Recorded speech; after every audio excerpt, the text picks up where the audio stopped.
Programang ito ay rated SPG, striktong patnubay at gabay ng magulang ang kailangan. Mas matindi pa sa inaasahan natin ang magiging karma ni Rigor dahil sobrang magiging walang kwenta ang kanyang buhay. Mawawalan siya ng silbi sa mundo. Sa ngayon ay comatose siya pero kapag magising siya at makalabas sa ospital ay lumpo na siya.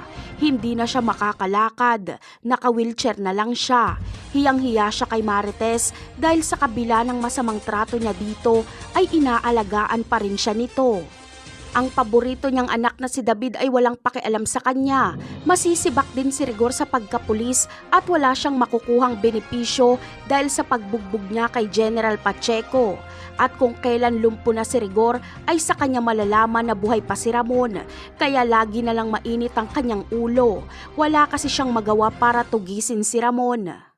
At ang masaklap pa sa sasapitin ni Rigor ay kapag mapag-alaman niya ang kalokohan ni David. Kung sino pa ang sa tingin niya ay matinong anak at siya pa ang nagdisiplina ay siya palang pinakamasama. Kaya mas pipiliin ni Rigor na mamatay na lang kesa naman wala na siyang silbi sa mundo at alagain na lang siya. Talaga nga naman kapag ang karma ang naningil, dapat lang ito sa kanya. Sa kabilang banda naman ay kasabay ng pagkabisto ni David ay dito na magkakakilala ang mag-amang Ramon at Tanggol. Mahahanap ni Tanggol si Ramon at ipapaalam ito ni Ramon kay Marites kung totoo ngang ito ang tunay na Tanggol. Mas lalong yayaman si Tanggol dahil agad na ipapamana ni Ramon sa kanya ang lahat.